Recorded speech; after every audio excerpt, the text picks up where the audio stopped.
안녕하세요. 화요일입니다. 요즘 일요일만 방송하다 간만에 거의 한 달 넘게 지난 5월 10일 이후에 간만에 주중방송 준비했습니다. 제목 으시시하죠. 7월 하락장에 대비하자. 도대체 왜 3,500포인트 6월 말 주장을 했던 제가 갑자기 7월에는 하락할 것 같다고 생각하는지 지금부터 방송 지켜봐 주십시오. 예, 제목 다시 보시겠습니다. 글로벌 증시 7월 하락장에 대비하자. 그동안 사실 작년부터 상승하기만 한 그런 장세였죠. 길게 보면. 물론 21년 초에는 3월달, 그 다음에 5월달 코스피 흔들리면서 우리들 어려운 장을 맞이하기도 했습니다. 하지만 이제는 지난 약 1년 3개월 동안 이 오르기만 하던 장세 7월에는 이 미국 증시가 하락할 가능성이 높다는 생각에 글로벌 전체가 당연히 영향을 받을 것이라고 봅니다. 그래서 하락장에 대비하자라는 제목을 뽑았습니다. 지난 5월 10일입니다. 제가 코스피 6월까지 3,500 찍는다 이렇게 과감하게 방송을 했었죠. 그런데 3,300 간신히 그 근처까지 갔었죠. 3,500은 공식적으로 포기해야 될 시점이 왔다 생각을 합니다. 지난번 방송 이후에 책임지는 자세로 이제는 하락할 수 있는 변수들이 많다는 생각에 다시 긴급하게 방송을 준비했습니다. 이렇게 제가 상황을 안 좋게 보는 가장 큰 이유는 지난주죠. 6월 15, 16일에 미국에서 있었죠. 6월 FOMC, 6월 폼C 이후 달라지고 있는 거시경제 지표들이 보이고 있습니다. 그래서 그 거시경제 상황을 파악하자 그런 의미고, 그 거시경제 지표에서 가장 제가 눈여겨보는 게 크게 두 가지입니다. 첫째는 달러화 인덱스, 달러 강세의 흐름. 두 번째는 미국 채권금리에서 나오는 이 불안감이 있어요. 6월 15, 16일에 18명의 페드 이사진 중에 11명이 2023년 이전에 두 번의 금리 인상 가능성을 점도표로 예상을 했죠. 그래서 당연히 채권금리가 오를 거라고 생각을 했지만 이게 양극화가 벌어지고 있습니다.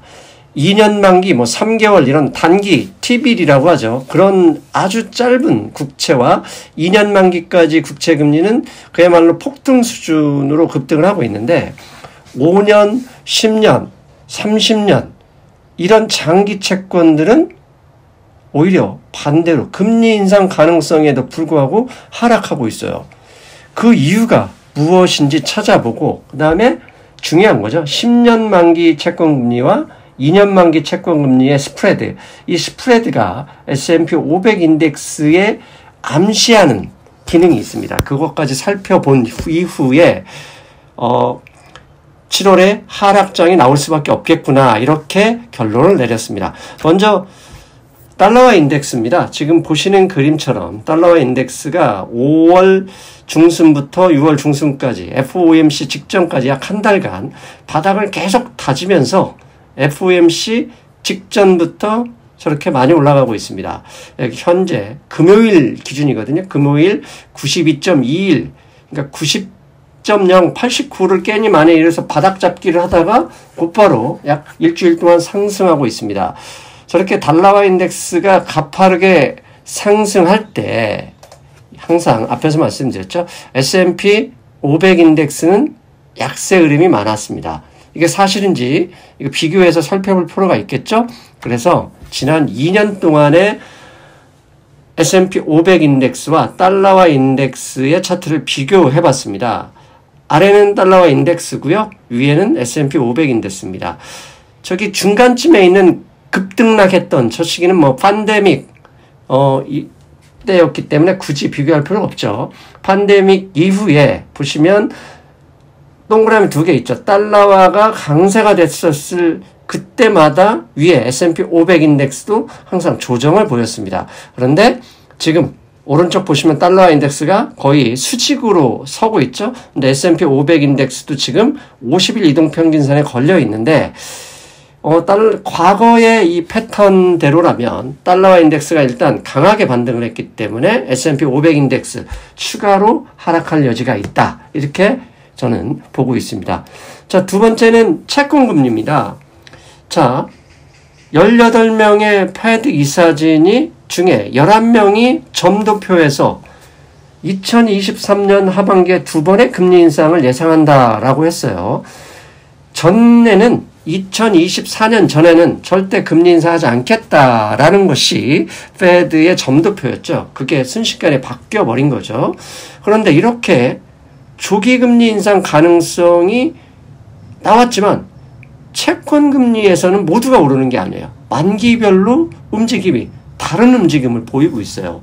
앞에서 미리 말씀드린 대로 2년 만기 채권 금리 이하는 급등했고 5년 이상의 장기 금리는 반대로 하락하고 있어요. 아니, 조기 금리 인상한다는데 장기 채권이 하락한다. 이거 불길한 진종입니다. 그래서 먼저 진짜 채권 금리가 그렇게 흘러가고 있는지 살펴보겠습니다. 2년 만기 국채 금리입니다. 2년 만기 미국의 국채 금리인데요. 보셨죠? 거의 45도 이상의 각도로 순식간에 섰습니다. 수요일 이전에 0.161%에서 0.260%. 지금 이 방송을 녹음하고 있는 것은 월요일 오후입니다. 월요일 오후인데요. 월요일 오후 현재 미국의 선물 시장에서 2년 만기 채권 금리를 보면은 얼마나 올랐냐? 예. 현재 0.2644. 금요일보다 2.48% 올랐습니다. 자, 2년 만기 국채금리 이렇게 올랐죠? 10년 만기 국채금리 볼까요? 예, 10년 만기 국채금리는 FOMC 이후에 그냥 하락하고 있습니다. 실제로 금요일 종가가 1.45%고 현재 월요일 오후에 미국 선물 시장에서 10년 만기 국채금리는 1.401. 예. 뒤에서 보면 1.38%까지 했다가 잠깐 반등이 나왔네요.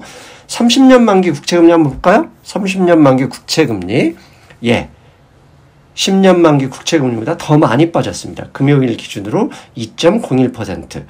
불과 몇 달 전에 골드만삭스를 비롯한 월가 투자은행에서 10년 만기 국채금리 연말 예상치를 2.0%로 봤는데 지금 30년 만기 국채금리가 2.0을 기록하고 있어요. 상당히 많이 빠진 거죠.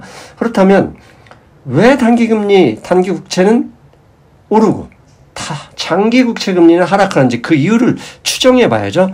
제가 생각하기에 단기 금리가 상승하는 이유는 페드가 이미 이야기를 했죠.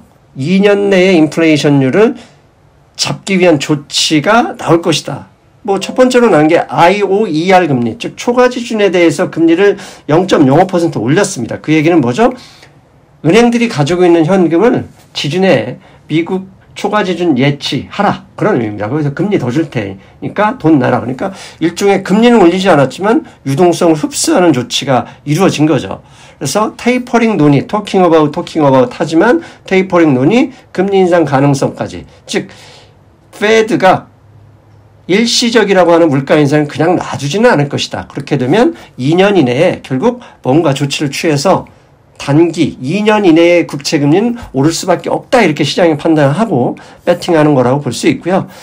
반대로 장기금리가 하락하는 이유는 2년 이내에 만약에 인플레이션을 잡기 위해서 유동성을 흡수하는 정책이 나올 경우 미국의 장기 경제 성장률이 하락할 수도 있다. 이렇게 시장이 미리 대비하는 것 아닐까. 이렇게 저는 추정을 했습니다. 그리고 단기 금리가 오르고 장기 금리가 내리다 보면 우리가 파악해야 될 게 10년 만기 마이너스 2년 만기 채권금리 스프레드. 이게 왜 중요하냐?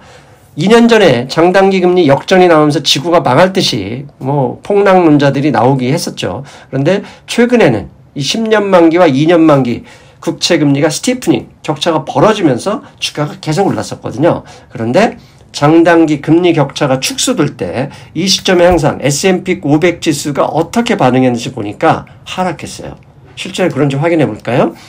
지금 모건 스탠리에서 만들어 놓은 10년 만기 국채 금리, 즉 파란색은 10년 마이너스 2년의 스프레드고요. 약간 주황색 같은 노란색 같은 경우, 노란색은 S&P 500 인덱스입니다. 지금 붉은색 점이 1.0%인데요. 즉 10년 만기 국채금리와 2년 만기 국채금리가 만약에 1% 이내로 줄어들었을 때, 노란색 S&P 500 지수 보셨죠? 극하게 하락으로 반응을 했습니다. 왜?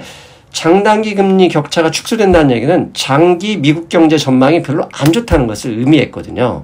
실제로 10년 만기 국채와 2년 만기 국채 채권 금리 스프레드를 보면 지난 3월 29일 고점 1.59%로 가장 이렇게 격차가 벌어진 이후에 금요일 증가 기준으로는 1.19%까지 축소됐습니다. 현재 채권 금리 이 시장의 현황을 보면 선물 시장의 현황을 보면 이게 1.0%까지 하락했어요. 근데 제가 볼 때는 제 생각에는 장단기 금리 스프레드가 만약에 지금 현재 금요일 기준으로 1.19 월요일 오후 선물 시장 기준으로 1.0까지 축소됐는데 장단기 금리 스프레드가 1% 아래로 내려갈 경우에는 미국 증시 S&P 500 인덱스도 반응할 가능성이 높다라고 보고 있습니다. 즉 향후에 제가 예상한 대로 1% 아래로 떨어지면 S&P 500이 이게 하락으로 반응하긴 하겠지만 반대로 올라갈 수도 있죠. 그러니까 향후에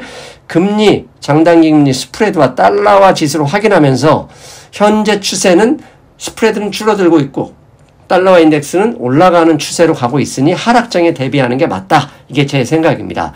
자, 여기까지 이야기를 했더니 이제 제 멤버십 게시판에 이런 댓글이 있었습니다.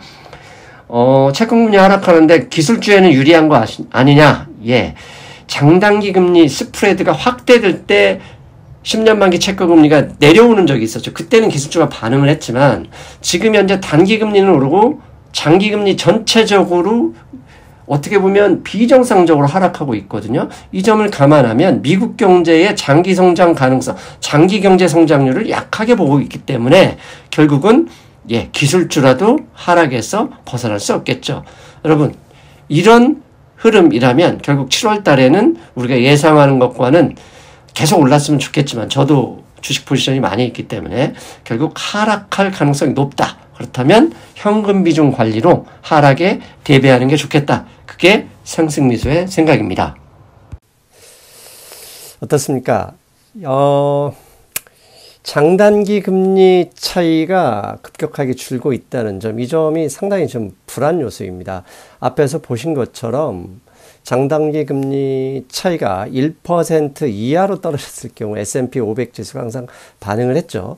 이번에도 크게 다르지 않을 거라고 봅니다. 그만큼 어떻게 보면 일요일 금융시장 브리핑에서 인플레이션 정점을 지났다라는 의미는 결국 돈을 한없이 풀 수 없다. 그러니까 어느 정도는 이제 조정이 와야 되지 않을까 그런 생각을 해봅니다. 일단 곧버스 찾아는 얘기합니다. 하락장에서 곧버스가 그렇게 쉽게 돈을 벌지 못하는 거 아시죠? 가장 중요한 건 현금 비중 관리죠. 그래서 7월 달에는 아직 시간이 좀 있으니까 물론 좀 더 빨리 올 수도 있지만 현금 비중을 늘려서 대응하는 게 좋겠습니다. 여러분, 저는 일요일 금융시장 브리핑에서 뵙겠습니다. 여러분 안녕.